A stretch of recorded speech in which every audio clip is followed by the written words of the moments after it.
in a time when so many of our team members are starting to question everything, and maybe we are too. Authenticity and being a nuanced communicator, this is going to be your superpower to be cultivating and coming into 2026 with. I cannot emphasize this enough. Between generative AI, creating talking points for everything that we're putting out there these days, videos, that we're using AI avatars of ourselves to represent us where we don't have to be there anymore, to anything in between. Your team members are hungry for hearing from you. Doesn't mean you can't utilize these things to help in some ways, but I want to say there are 3 kinds of conversations where being a strong and direct and nuanced communicator, this is going to set you up for alignment next year, for higher engagement, for stronger retention, for stronger buy-in, for better performance. And so I'm doing a 3-part episode all around communication because communication is all we have. And I think a lot of us have heard that only 7% of communication is about the words being said. The rest is between tone and voice and body language. That's the 93% otherwise, right? So even if we have a beautifully written script or set of talking points that we worked through with Gen AI, how are we going to communicate that? How do we bring some of our personality into that? How do we bring the right emphasis in? How do we get folks bought into the conversation? And the reason I picked these 3 areas, because these are 3 places I've seen so many leaders struggle and fall short and completely lose their team on the other end. And so the 3 areas I'm going to talk about today, well, across these 3 episodes, actually. So the 3 areas today is number 1, are communicating vision and strategy. Number 2 is giving difficult feedback. And I've talked about that a lot on the show, but I want to talk a lot about the nuances today. And communicating anything around pay and bonuses and things like that. Okay. These 3 episodes, it is critical that you listen to each of them because they talk about, again, the nuances in communication, the places I am seeing leaders misstep. And a lot of times, especially with that last one, communicating things around pay, creating expectations that they cannot sustain, right? That's really dangerous. Or getting into a place where, something's changed and then you have immediate turnover after you can't commit to something that folks thought they were getting. So this is one of your biggest retention drivers is going to be what we talk about in the 3rd episode, communication around pay. And today I want to start with communicating about vision and strategy because that's what a lot of you are going to be talking about right out of the gate, 2026. And so this 3-parter, some of it's recorded over the holidays, some of it's recorded in the new year. I wanted to give you a 2026 toolkit so that you feel like, yes, I have got this. I know what I am saying. I am communicating with confidence, with clarity. This is critical at any stage as a leader. Because this first one, communicating vision and strategy, this is something that I actually see the most senior leaders, VPs, SVPs, and Fortune 100s get wrong. So if you're struggling with this, hey, you're not alone. Everybody struggles with this. So we're starting here. And then we're going to talk about feedback, and then we're going to talk about pay. I'm Leah Garvin, and this is the New Manager Playbook podcast, where I'm on a mission to make managing your team the easiest part of your job at any stage you're in as a leader.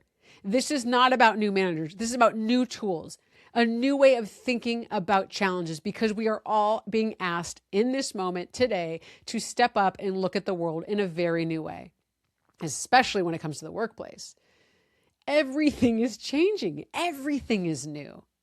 So in many respects, we are both all new managers and we're all approaching things in new ways. Okay.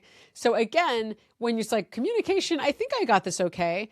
Yes, I hope so. And I hope you think about some of these things I'm going to talk about and factor in, well, is the way that I've been communicating this going to, still work when folks are afraid, when there's a lot of uncertainty, when there's challenges, and then be fine tuning it. So let's dive in. Communicating vision and strategy. This is a place where often as leaders, maybe us and our leadership team, we've been talking about the mission, the vision, the priorities, all of that until our faces are blue. And when we communicate it to our team, we are like, go, come on, get on board. And the biggest mistake I see, first of all, especially in larger companies, is the executive overseeing the team has worked through getting the right language and the communication and the right sort of wordsmithing around the strategy and priorities for the year.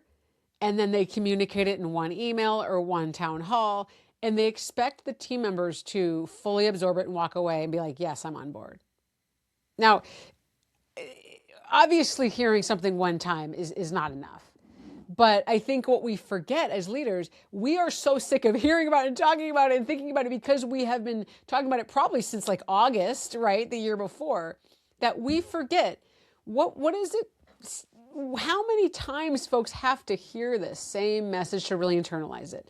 I believe it used to be people having to hear a message 7 times to fully internalize it. And I think that number has gone up as attention spans have gotten shorter, as people have gotten more distracted.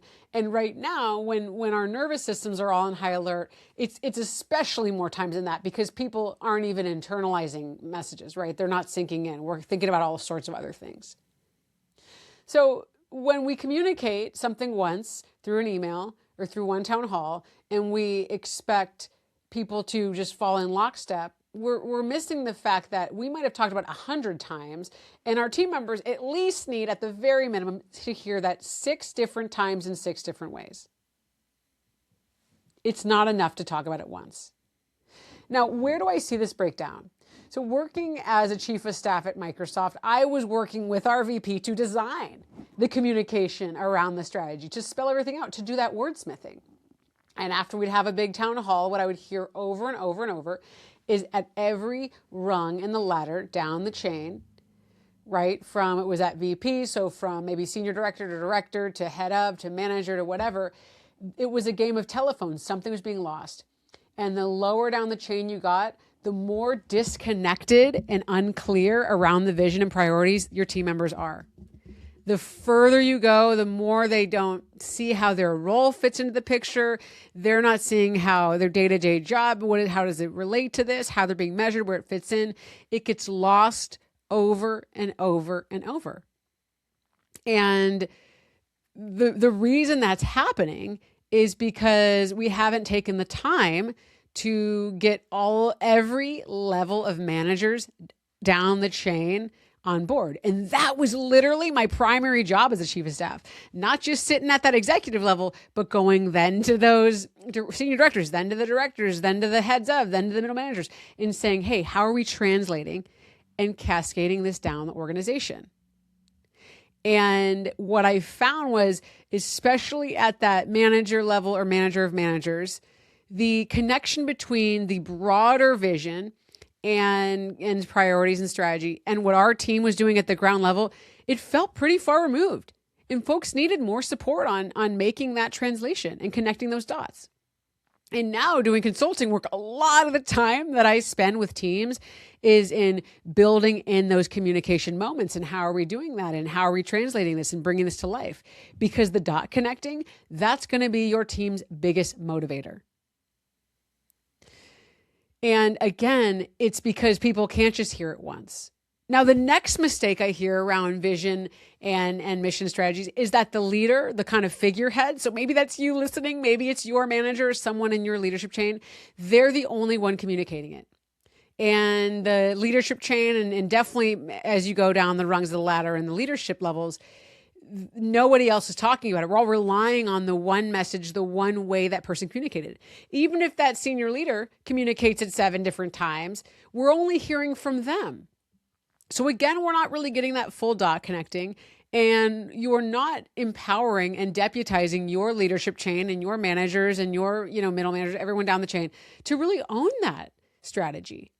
You're the only one talking about it.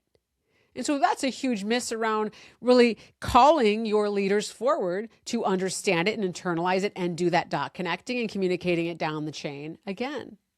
And so that's another really big challenge that we don't realize. We might have a really vocal senior leader. It might be us. We might love getting up there. Our team members might worship the ground we walk on. But if they're not hearing the strategy and how it applies to their role from their direct manager, they're just not as bought in. And I know this because I hear that every single day with the teams that I talk to. People are like, I don't know. I don't know what my job is about. I don't know how I fit in the bigger picture. I don't know, how all this comes together. I don't know where we're going as a company. And then I talk to the leaders and they're like, we talked about this a million times. It's likely you are making one of these mistakes. Now, another challenge that I see with communicating the vision and strategy is it's changing quite a bit. And I think it's really important. And again, this is work you can bring in outside support to help you with, is to establish a vision should be something that's pretty solid.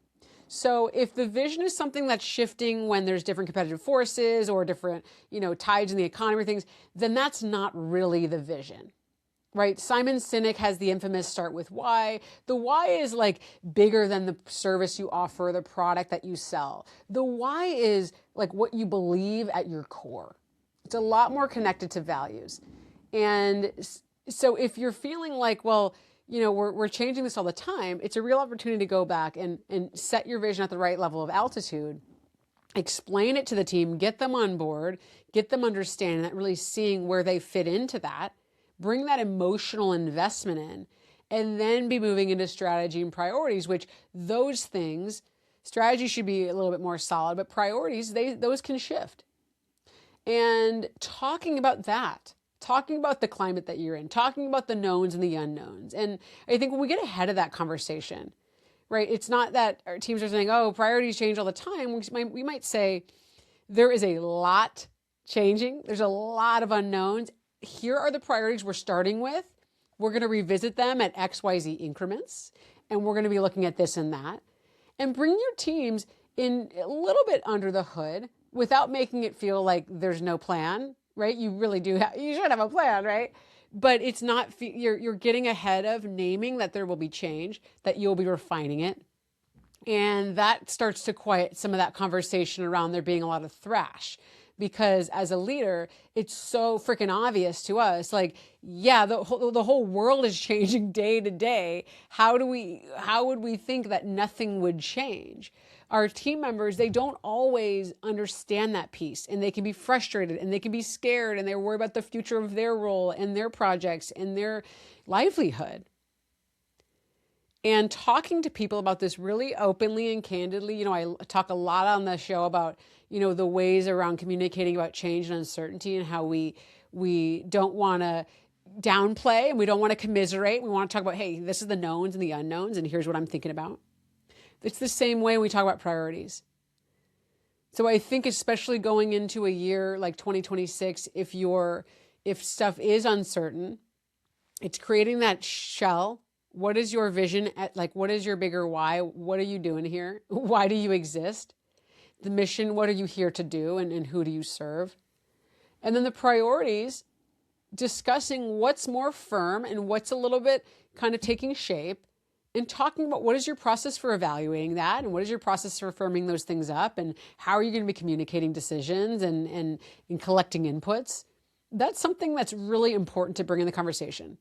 And a lot of the work I do with teams is also around employee engagement surveys. I freaking love looking at employee engagement survey data and going and thinking, okay, looking at what's lowest scoring and getting under the surface, doing focus groups and interviewing folks, understanding what's really like meant by these scores. But I'm going to give you a secret right here. I have never seen, and I've looked at dozens of these, I have never seen employee engagement scores that didn't have lower scores around decision-making and priorities. It's always a weakness that folks have, because at the leadership level, we understand our decision-making process and we understand the priorities, and it's that game of telephone down the line. Your team members have to know how decisions are made and how they're communicated, and usually they don't really understand that. Priorities, same thing. Usually we have more work to do than can possibly get done. And our team members, when it's low scoring, they might feel like, well, there's too many priorities, or they're too unclear, or they're shifting all the time, or there's something there. And we want to get under the surface. And we get ahead of this, right? I talked about this recently, perception versus experience. We get ahead of this by being proactive and communicating how are we making decisions, how are we prioritizing, and how are we revisiting these things. This is the nuance that no freaking script that you get from ChatGPT or Claude or Gemini is going to give you. How to formulate these ideas, how to think through it, how to organize. I love Gen AI for that kind of thing. I love it. But when you go in front of your team and you're talking about what is your thinking process and how did you arrive at this, that's got to come from you. That's what you are here to do as a leader. Utilize these tools in the right way. Do not replace yourself in the moments when your team is looking, what is the vision that I'm pointing at you. If you're listening, I'm pointing at you. What do you think? How are you thinking about these challenges? What is specifically your process for making decisions? How are you going to evaluate it? That is what your team wants to hear from you. And that's not going to come from Gen AI because it doesn't know what your thought process is. Again, great place to use it is, okay, this is where I'm thinking. It's a little bit abstract. Can you help me form a narrative around this? Okay, and then you look and you're like, yeah, that is really what I was trying to say. But still, bring it back in your own words. Because your team wants to hear from you. And when you communicate, whether it's, right out of the gate in a few weeks in January or mid-Jan or Q1 at some point or whatever, your schedule is for communicating what this year is about or what this quarter is about or what this next week is about. Thinking here is how I determine what's important and here's what gets me out of bed in the morning and this is my vision for this team. Those things, they've got to come from the heart and people have to hear them more than once. All right. This is our first installment of communicating with confidence as a leader, right? Avoiding these missteps that can immediately lose team members, because when your team members don't think that the team is going anywhere or the company's going anywhere, they are looking for the exits. Every one of these episodes, today about vision, communicating about vision and strategy priorities. Next week is about communicating difficult feedback. I mean, yeah, that one's a hard one. Next time, and after that, communicating anything around pay. You can imagine these are the biggest levers for retaining employees. And the biggest places, if we go wrong, people are looking, again, for the exits. They're looking for their next job. They're updating their resume. They're on LinkedIn. Today, it's about, I don't know where I fit into the picture here. I don't know, where the company's going. It seems scary. I'm already scared about the future. Now they don't even have a set of priorities or it's changing every 5 seconds. Or we had this one vision and now this week it's this. This is why these things are so important. And as always, if you need support, reach out because it can really help to have an outside perspective to pressure test the way that you're communicating things, to help you build that model of how are you getting your leaders aligned? What are the expectations of them? What should they be communicating so that it's not just coming from you? So that it's the same message, 7 different ways, right? From all of the rungs on the ladder. This is the places that we can really lose folks, or we can keep them excited and motivated in the new year. All right, I'm so excited to be doing this set of 3 topics around communication because, like I said, our words, that's what we have. Our body language, our tone, how we show up, what we emphasize, what we're excited about, that's all we have. Okay, so I think it's a moment where we're really needing to think about how are we driving engagement on our team? How are we starting off the year strong? How are we motivating folks? And the way we communicate, that's what we have most control over, literally. We have 100% control over that in a world, in a moment where there's so much out of our control. So let's dial that in. And again, if you need support, hello@leahgarvin.com, let me know, and we will talk. Next week, you cannot miss this one because this is a moment when difficult feedback, it's happen to be shared every day, right? Do not miss this one. We're going to talk about where folks go wrong with difficult feedback, especially with some recent examples I've been hearing from clients, some spaces I'm like, whoa, this is a really simple shift that we can make to both re-engage that team member and feel like we're going to see some changes that we need to see. So you're not going to want to miss this one. And then after that, how to avoid so many common pitfalls I hear around communicating things with raises, bonuses, creating promises that we can't keep, getting stuck, feeling a little bit handcuffed by your team members and the demands they're making. This is another good one. So I'm so excited for this series, and I will see you next time.